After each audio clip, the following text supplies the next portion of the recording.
لدورانێکا کە شەڕ جبهەیی نەبوو، شەڕە سەربازەکان و قرمەی کڵاشینکۆف نەبوو، ئەمە قرمەی کەلامە خێزە کوردەوارە سەربەخۆ بوو، دەقیقەیە وەستانی بۆ نەبوو، لەحزەیە وچانی بۆ نەبوو، دای گرتە سەریان وە نەیهێشت. عەلیە خامنەئی تەواو بوو، عەلیە خامنەئی تەواو بوو و نەیتوانی پرۆژەیە جانشینیە خۆی بواتە بەرەوە. ئەمە ئاخێزە کوردەوارە سەربەخۆ بوو، وتی اتفاقاتە عێراق و بەرەو عروبەچوونە عێراق سێ مەرگە سیاسی ڕقمدا، سێ مەرگی ڕقمدا. مەرگە سیاسی حکوومەتە حەلیمە کوردستان، مەرگە ئەقمارە نیابەتیە دەوڵەتە ئێرانی لە بەرەیە جەماهیریان و مەرگە ئیدئۆلۆژیکە دەوڵەتە ئێرانی و مەرگە ئێرانیەتە جەعلیە ساختەیە نظامە سوڵتەیە جەهانی. لە سەروبەندێکی حەساسی ئاواوە عەلیە خامنەئی نەیتوانی جانشینی بواتە بەرەوە، ئاوێتەی بحرانە یەک لە دوای یەک داخڵی و منتەقەیە مڵۆزمێکی وەکو سەدریە لە بەرامبەرە شعوبیە هەڵساگەسۆ ئاخێزە کوردەوارە سەربەخۆست کە ئاخرین پێلەقەکانی هەناسەی ئێرانیەتی بۆگەلی نظام سوڵتە بەرساختە نابود ئەکاوە لەسەری ئەوێسێت. نەیانتوانی بەگەلە کۆمەی ئەربابی ئەمریکاییان نەیانتوانی وەتا ئەم دەقیقە ئێمە سەرکەوتوو بووین، ئێمە لە تەمامە جبهەکانە شەڕا سەرکەوتوو بووین، ئێمە تەمامە سەگ و سوودکەکانە دەوڵەتە ئێرانیمان گەمارۆدا، تەمامیەتمان شکستدا، تەمامیەتە ئەمانەمانە لە کون کرد و عەلیە خامنەئی نەیتوانی پرۆژەکەی بواتە بەرەوە. نەمایشێک کارنەواڵە ئەربعینە شکست خواردگی فشار هاوردنە بۆ دەوڵەتە ئوردنی بۆ دانیانە بارەگای کوڕە عەلی بن عەبی تالبی لە ئوردنە نیشان لە پەرتەوازەیی ژڵەژیاگیە دەوڵەتە ئێرانی ئەدا کە لەمە و بەدوا دەوڵەتە ئێرانی یەک لە دوای یەک ئەکەوێتە ئشتباهکردن. ئەوەی کە دەوڵەتە ئێرانی ئەخبارە سەڵامەتی عەلیە خامنەئی ناداتە دەرۆ، ئەزانێت تەوەهومە سەروەریە دەوڵەتە ئێرانی شکیا، سەگ و سووتگەکانە دەوڵەتە ئێرانی وا حەپەیان ئەهات لە پشتە تەوەهومە قودرەتە پوشاڕیە دەوڵەتە یەهودی ئێرانی ئەمڕۆ کزۆڵ کریاگن. هەروە کەوتم کە گۆپاڵە خەڵک دەرهات لە خیزی، میرە گەورە ئیتر نامێنە فیزی. کارە نیرویە ئینقلابی ئەوە بوو حاکمیەتە دڕندە بتەزێنێت، سەگ و سووتکەکانی بتەزێنێت، خەل ئەسلاحیان کا تەوانە سەرکوبیان لێ بسێنێت و ئاخێزە کوردەوارە سەربەخۆ ئیمڕۆ ئەم ڕۆڵەگەرە قارەمانانەی دروست کردگەوە حساب بۆ کەس ناکەن و حسابیان بۆ کەس نەکرد. دەوڵەتە ئێرانی نەیتوانی بە تەمامە گەلە کۆمەی بە پرۆژەهای ملیاردی، بە تەمامە تۆپخانە گەلە گەورەیە میدیایی نەیتوانی پرۆژەی عەلیە جانشینی عەلیە خامنەئی بواتە بەرەوە، وا تا دووچارە مەرگە ئیدئۆلۆژیکە ئیدەیە ئێرانیەت بوو. 10,000 نیرویە ئینقلابی فەتح تاران ئەکات و تاران ئازاد ئەکا لە دەستیانە. با بزانن لە سەروبەندێکی تاریخیا قەرارمان گرت و تا ئەم دەقیقە ئاخێزە کوردەوارە سەربەخۆ لە هەر جبهەیەکا جبهەی کردۆ سەرکەوت. سەگ و سووتکەکانە ئەقمارە دەوڵەتە ئێرانی بزانن سزای تەک بە تەکە خائنانیان ئەدرێتەوە وەختە خۆی. دەوڵەتە ئێرانی یەک بە یەکتان ئەواتە سەلاخانە چون کەوتکەچە ئشتباهکردن وا لە ژێرە فشارە گەورە و بحرانە گەورەیەکە و لەم بحرانە نایەتە دەرۆ ڕۆڵە هاتگە ڕۆڵە. وەختە خۆی وتم ماکیاوێل ئێژێت شەهریارە ویرچوو بەختیشی گەرەکە، 50% لە گرتنە قودرەت مەردانگی و کیاسەتە، 50% بەختە. وقت مناسب، زمان مناسب، وقت مناسب و زمان مناسب ئاخێزە کوردەوارە سەربەخۆ ئەوە 6 ساڵە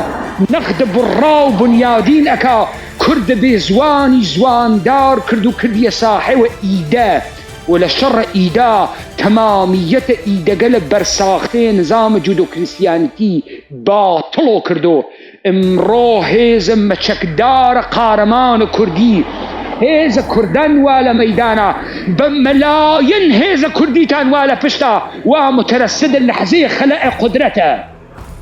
با بزانن دەنگە ئاخێزە کوردەوارە سەربەخۆ سەرزەمینە کوردەواری تەنیگەسۆ و خەڵک متەرەسدە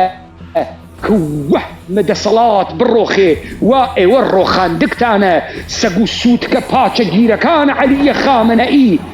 ڕۆڵەکانە مەلا فاتمەی فاحشەخانەکانە شیراز ئمڕۆ لە دەمەدەم کەوتگن با بزانن ئەزانن وەزعیان خراپە لەذا وەزیفەی تەکتەکە یاران ئاخێزە کوردەوارە سەربەخۆست وزە لە دوای وزە بکەنە ناوە وجودە خۆیان یەک بار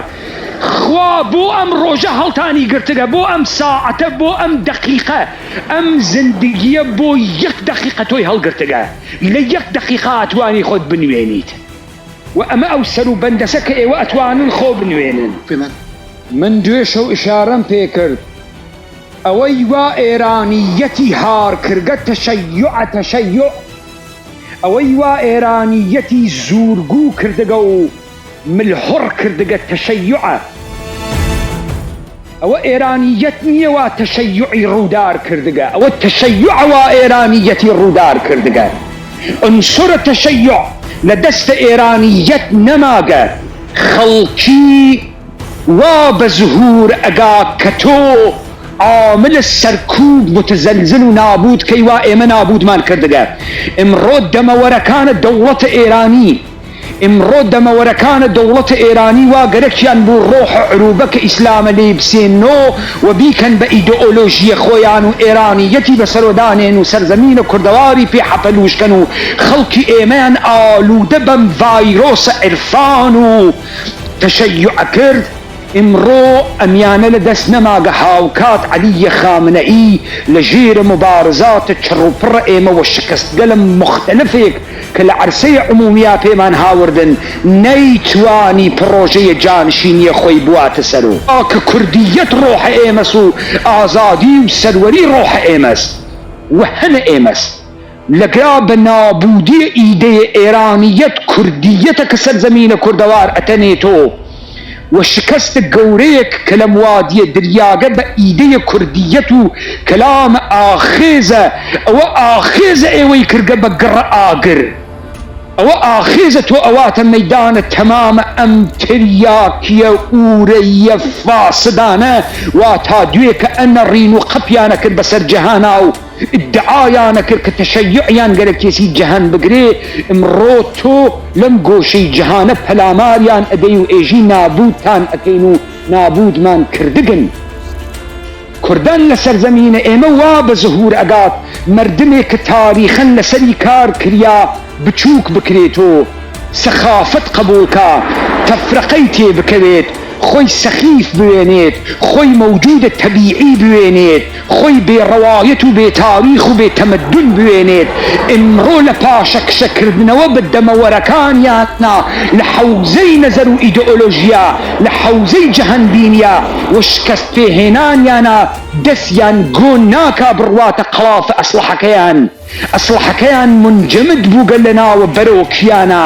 و ئەمەسە کە ئەتوانێ مردمە تۆ بە زهور بگەیەنێ دەوڵەتە ئێرانی بە ئەقمارە فاسدیوە هیچ غەڵەتێ ناتوانێ بکات هەروە کە ئێمە سابتمان کرد و نەمان هێشت پرۆژەی جانشینی بواتە بەرەو تا عەلیە خامنەئی بە سەرمەرگ بگا وەختە خۆی لە دیبەیتەکانە وتم ئێمە ناهێڵین پرۆژەیە جانشینیە عەلیە خامنەئی سەر بگرێ تا وەکو کەمتار یەکتری هەڵ بدڕن ئەوە بوو لە بەرگە ئاخریشا سەدریە لە مقابڵە شعوبیە هەڵسا و ئەمە ئاخێزە کوردەوارە سەربەخۆ بوو تەحلیلی دروستی لە سەدریە کرد حکوومەتە حەلیمە کوردستان دووچارە مەرگە سیاسی بووگە دەوڵەتە ئێرانی دووچارە مەرگە ئیدئۆلۆژیک بووگە ساختارە بوروکراتیکە دەوڵەتە ئێرانی بە مەرگە عەلیە خامنەئی لە یەکتری ئەپاشرێت با بزانن ئەمانە ئەیانوت وەختە خۆی عەرەب هاتووە دینە ئینحساری لە ئێمە سەند دەوڵەتە ئینحساری لە ئێمە سەند و ئێمەی بێهویەت کرد و ئێمەش تەفکیکمان کرد لە عروبە و ئیسلام و ڕەخنەمان کردە ناوی ئیستە دووبارە سەدریە ڕۆحە ئیسلامی لیان سەند یعنی دینە ئینحساریان لیان سەند مرق علي خامنة إيش بروكراسية انحساري يعني دولة انحساريا لي أسينيت ولقرا إيدي آخيز كردوار سربخو إيدي كردية جهان كردي وكردان پرورده و پرداخ کریاگه خلق ايم صاحب ايدن خلق ايم صاحب تاريخ خلق ايم صاحب مدنية خلق ايم انسان سرور تاغي ياغين خلق ايم انسان كردين وامرو لرايت مومنتا تاريخي ولحظية تاريخية كردان بالظهور اجن وايوه اما ابينن